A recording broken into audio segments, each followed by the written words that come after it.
So we're continuing in our Uncommon series, and this month we're talking about uncommon generosity. And today is Veterans Day, and so we're remembering those that have been generous in their service of this country. And I can think of no greater act of generosity than laying down your life to serve others, to protect the freedom that we have. And so I'm here with Jeff Winter. Jeff and his wife Carol have been a part of our church for about 8 years, and recently I had a chance to have breakfast with Jeff and just hear some of the stories of the time that he served. Jeff, when and where did you serve? I served I went over to Vietnam in February of 1970. I was assigned to the 101st Airborne Division, which 101st was the last full division that served in Vietnam. And the 101st is probably the most famous, the 101st Airborne, the most famous division in all of military.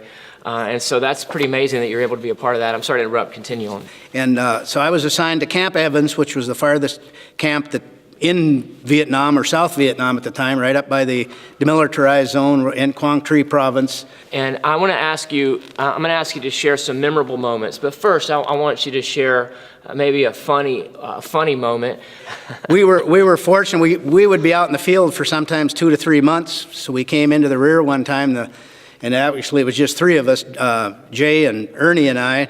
And we decided that night that we were going to go out to the bunker to harass some of the guys that were on guard duty, so we stole the Jeep, went out and had the night lights on, and we're cruising around and heading out there, and all of a sudden I looked up, and out of Quang Tri I could see a rocket coming, and I yelled to Jay, "Rocket," and Ernie was sitting in the back, and we're flying along, the rocket flies over, goes off, and I look in the back seat, and I said, "Jay, where's Ernie?" He said, "I don't know." So we stopped, I had to turn around, and there's Ernie laying alongside the road. We had to stop and pick him up. He got scared and jumped out when the rocket went off. So I said, "Ernie, come on." So he thought the safest thing to do would be to get out of the Jeep that's driving away. Yeah.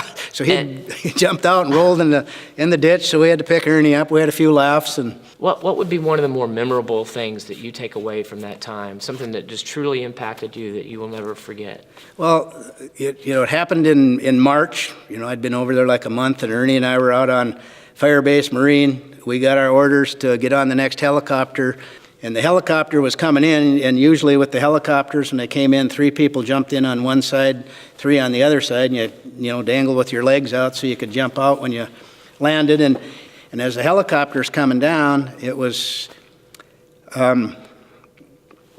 the time you didn't know it, but now as I look back, it was the Lord, because I just heard this distinct voice said, "Don't get on this helicopter." So as the helicopter came down, I yelled at Ernie, and Ernie was in charge, and I said, "Ernie, don't get on." And so Ernie backed off, the helicopter took off, and Ernie says, "Chunks, why weren't we supposed to get on that helicopter? What are we going to do?" And about that time, the helicopter was maybe 1,500 to 2,000 yards out as it blew up, and everybody was on there was killed. And I said, "Ernie, that's, and at that time, although I was saved, I wasn't walking with the Lord and seeing the Lord, but I guess I just leave it to my mother praying for me. What would be one thing that you would want your grandkids to know about your service? Well, of course, to really trust the Lord in all this, even though, like I say, I wasn't, but, to learn how you work together with each other, to, form a bond, like I say, with JFK and Jay and T-Bones and that. I mean, we had a unity and a bond, and to pick your friends and get good, solid, strong friends, and ones that you can trust. And you served at a time when people in our country were not very grateful for our military. And I think you experienced that firsthand when you came back from Vietnam.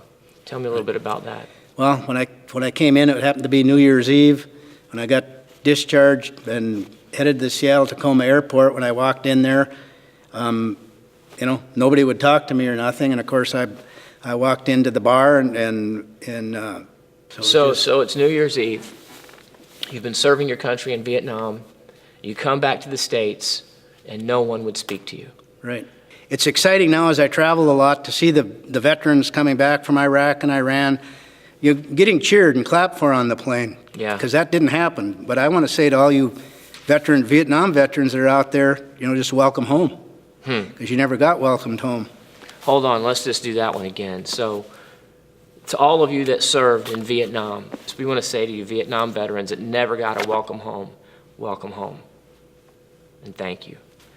Welcome home. And Welcome thank home, you. and thank you. Thank you, Jeff. You're welcome.